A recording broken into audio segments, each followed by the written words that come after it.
Hi everyone, welcome to my channel Vidya Kumar. ನಾವು ಯಾವ ಪ್ಲೇಸಿಗೆ ಬಂದಿದ್ದೀವಿ ಅಂತ ಗೆಸ್ ಮಾಡ್ತೀರಾ? ಅದುವೇ ಬಾದಾಮಿ ಬನಶಂಕರಿ ದೇವಸ್ಥಾನದ ಸನ್ನಿಧಿ.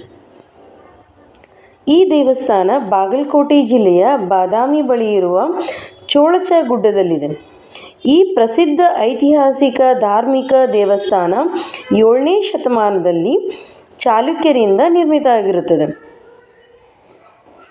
ಇಲ್ಲಿ ಬನಶಂಕರಿ ದೇವಿಯು ಪಾರ್ವತಿ ದೇವಿಯ ಅವತಾರ.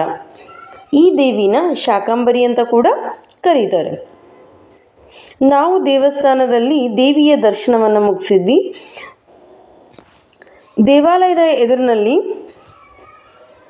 ಭತ್ತದ ತೀರ್ಥ ಕಲ್ಯಾಣಿ ಇದೆ. ನೋಡಲಿಕ್ಕಂತೂ ತುಂಬ ಚೆನ್ನಾಗಿದೆ. ಪ್ರತಿ ವರ್ಷ ಪುಷ್ಯ ಮಾಸದ ಬನದ ಹುಣ್ಣಿಮೆಯಲ್ಲಿ ದೇವಿಯ ರಥೋತ್ಸವ ನಡೆಸುತ್ತಾರೆ. ಇಲ್ಲಿ ನೋಡಿ, ಕಂಬಗಳ ಸಾಲು ದೇವಸ್ಥಾನದ ಎದುರುಗಡೆ. ನಾವೆಲ್ಲಿ ಹೋಗ್ತಿದ್ದೀವಿ ಅಂತ ನೋಡ್ತಿದ್ದೀರಾ? ನಾವು ಹೋಗ್ತಿರೋದು ಮೆಣಬಸ್ತಿಗೆ, ಅಂದರೆ ಬಾದಾಮಿ ಗುಹೆಗಳು ಕರ್ನಾಟಕದ 6ನೇ ಶತಮಾನದ ಪ್ರಸಿದ್ಧ ಬಾದಾಮಿ ಚಾಲುಕ್ಯರ ವಾಸ್ತುಶಿಲ್ಪಗಳನ್ನು ನೋಡಲಿಕ್ಕೆ. ಅದು ಅಗಸ್ತ್ಯ ತೀರ್ಥ ಸರೋವರದ ದಡದಲ್ಲಿರುವ ಕೆಂಪು ಮರಳಿನ ಬೆಟ್ಟದಲ್ಲಿ ಕೊರೆದ ಈ 4 ಗುಹೆಗಳನ್ನು ನೋಡಲಿಕ್ಕೆ. ಈ 4 ಗುಹೆಗಳಲ್ಲಿ ಮೊದಲನೆಯ ಗುಹೆಯಾದ ಶೈವಿತ ಗುಹೆ. ಈ ಮೊದಲನೇ ಗುಹೆಯನ್ನು ಶೈವಿತ ಗುಹೆ ಎಂದು ಕರೆಯುತ್ತಾರೆ. ಈ 1ನೇ ಗುಹೆಯಲ್ಲಿ ಶಿವನಿಗೆ ಸಮರ್ಪಿತವಾದ ಹಳೆಯ ಗುಹೆ ಇದಾಗಿದೆ. ಈ 1ನೇ ಗುಹೆಯಲ್ಲಿ ಶಿವನ ಮೂರ್ತಿ ಇದೆ ಮತ್ತು 18 ಕೈಗಳುಳ್ಳ ನಟರಾಜನ ವಾಸ್ತುಶಿಲ್ಪವಿದೆ.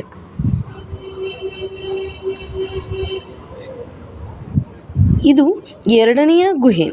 2ನೇ ಗುಹೆಯಲ್ಲಿ ಚಾಲುಕ್ಯರ ದೈವವಾದ ವಿಷ್ಣುವಿನ ವಾಸ್ತುಶಿಲ್ಪವಿದೆ. ಇಲ್ಲಿ ವಿಷ್ಣುವಿನ ಅವತಾರಗಳಾದ ವರಹ ಮತ್ತು ನರಸಿಂಹನ ಅವತಾರದ ವಾಸ್ತುಶಿಲ್ಪಗಳಿವೆ. ಮತ್ತು 3ನೇ ಗುಹೆಗಳಲ್ಲಿಯೂ ಕೂಡ ವಿಷ್ಣುವಿನ ಅವತಾರವಾದ ತ್ರಿವಿಕ್ರಮ, ನರಸಿಂಹ, ವರಹ ಅವತಾರ ಅತಿದೊಡ್ಡ ಶಿಲಾಶಾಸನಗಳಿವೆ. ನೀವಿಲ್ಲಿ ನೋಡಬಹುದು ಎಷ್ಟು ತುಂಬ ಚೆನ್ನಾಗಿ ಕೆತ್ತನೆಯನ್ನು ಮಾಡಿರುವ ವಾಸ್ತುಶಿಲ್ಪಗಳು. ಒಂದು ಸಲ ನೀವು ಕೂಡ ಭೇಟಿ ಮಾಡಿ ಬಾದಾಮಿಯನ್ನು ವೀಕ್ಷಿಸಿ. 4ನೇ ಗುಹೆಯಲ್ಲಿ ಜೈನ ತೀರ್ಥಂಕರಾದ ಮಹಾವೀರ ಅವರ ಮೂರ್ತಿಯ ಕೆತ್ತನೆಯನ್ನು ಮಾಡಿದ್ದಾರೆ. ಈ 4 ಗುಹೆಗಳು ಹಿಂದೂ ಮತ್ತು ಜೈನ ಧರ್ಮಗಳಿಗೆ ಸೇರಿದ್ದು.